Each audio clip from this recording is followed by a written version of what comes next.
பரந்தூர் விமான நிலைய திட்டத்திற்கு எதிர்ப்பு தெரிவித்து ஏகனாபுரம் கிராம மக்கள் பல்வேறு வகையில் போராட்டத்தில் ஈடுபட்டு வருகின்றனர். 624வது நாளாக இவர்களது இரவு நேர அறவழி போராட்டம் தொடரும் நிலையில் நாடாளுமன்ற தேர்தலை புறக்கணிக்கப் போவதாக ஏற்கனவே அறிவித்திருந்தனர். தபால் வாக்கு பெறுவதற்காக அதிகாரிகள் வயதானவர்களிடம் சென்று வாக்களிக்க கூறினர். வயதானவர்கள் யாரும் வாக்களிக்க தயாராக இல்லை என கூறி அதிகாரிகளை திருப்பி அனுப்பியதால் அதிகாரிகள் ஏமாற்றத்துடன் திரும்பினர்.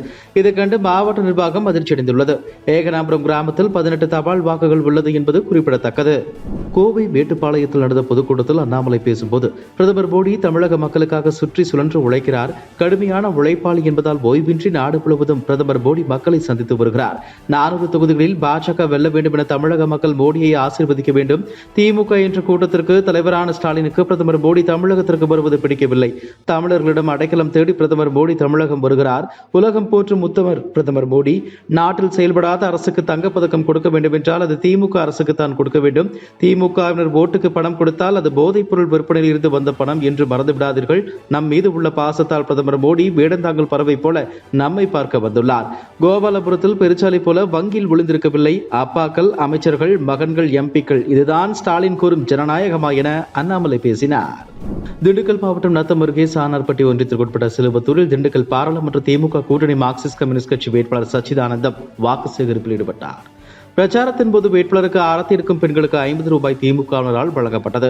மேலும் சிலுவத்தூர், அதிகாரிப்பட்டி, மார்க்கம்பட்டி ஆகிய ஊர்களில் பிரச்சாரத்தின் போது அவருக்கு ஆரத்தி எடுத்த பெண்களுக்கு திமுகவினர் தொடர்ந்து பணத்தை கொடுக்கும் காட்சிகள் தற்பொழுது சமூக வலைத்தளங்களில் வைரலாகி வருகிறது. மேலும் சில்வார்பட்டி என்ற ஊரில் பள்ளி சீருடை அணிந்த குழந்தைகளிடம் கட்சி சின்னம் பொறித்த பதாகையும் ஆரத்தி தட்டனையும் கொடுத்து யாசகம் எடுப்பது போல அமர வைத்திருந்தது காண்போருக்கு வேதனையை அளித்திருந்தது. மக்களவைத் தேர்தல் நெருங்கும் நிலையில் நாம் தமிழர் கட்சி ஒருங்கிணைப்பாளர் சீமான் தமது கட்சி வேட்பாளர்களுக்கு ஆதரவாக தீவிர பிரச்சாரம் மேற்கொண்டு வருகிறார். முன்பு கருப்பு விவசாய சின்னத்திற்கு ஓட்டு கேட்டு வந்த சீமான் மைக் சின்னத்தை மக்கள் மனதில் பதிய வைக்க தீவிரமாக பரப்புரை செய்து வருகிறார். மக்களவைத் தேர்தல் வாக்குப்பதிவு வரும் ஏப்ரல் 19ஆம் தேதி நடைபெறுகிறது. இதையொட்டி வாக்குப்பதிவு இயந்திரங்களில் கட்சி சின்னம், வேட்பாளர் பெயர், புகைப்படம் ஆகியவை ஒட்டப்பட்டு வருகின்றன. இந்த நிலையில் தேர்தல் ஆணையம் வாக்குப்பதிவு எந்திரங்களில் ஒட்டியுள்ள மைக் சின்னம் வேறு மாதிரி இருப்பதாக நாம் தமிழர் கட்சியினர் குற்றம் சாட்டியுள்ளனர்.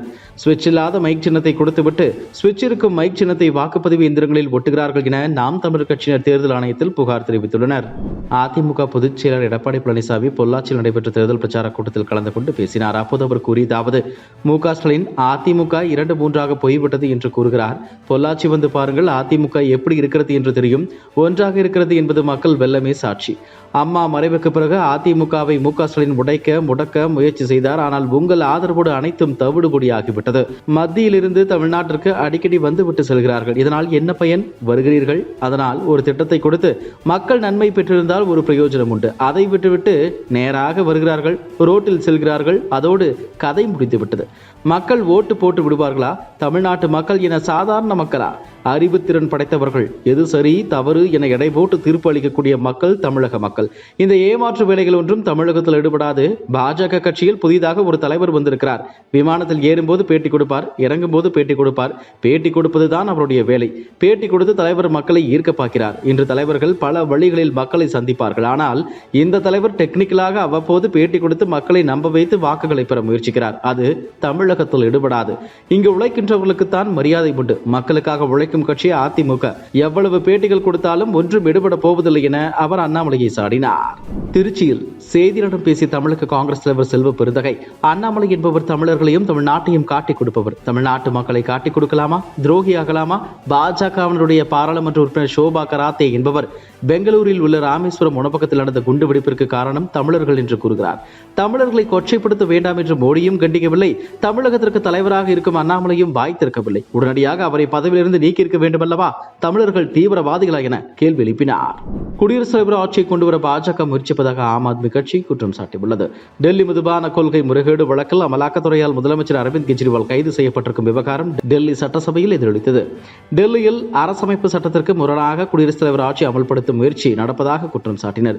டெல்லி அரசில் அடுத்தடுத்த குழப்பம் நீடித்து வரும் நிலையில் டெல்லி அரசில் அமைச்சராக உள்ள ராஜ்குமார் ஆனந்த் திடீர் ராஜினாமா செய்வதாகவும் ஆம் ஆத்மி கட்சியில் இருந்து விலகுவதாக அறிவித்துள்ளார். இது டெல்லியில் பெரும் பரபரப்பை ஏற்படுத்தியுள்ளது. இதுபோன்ற செய்திகளை மேலும் தெரிந்து கொள்ள எங்களது யூடியூப், ஃபேஸ்புக் மற்றும் ட்விட்டர் ஆப்களை சப்ஸ்கிரைப் செய்யவும்.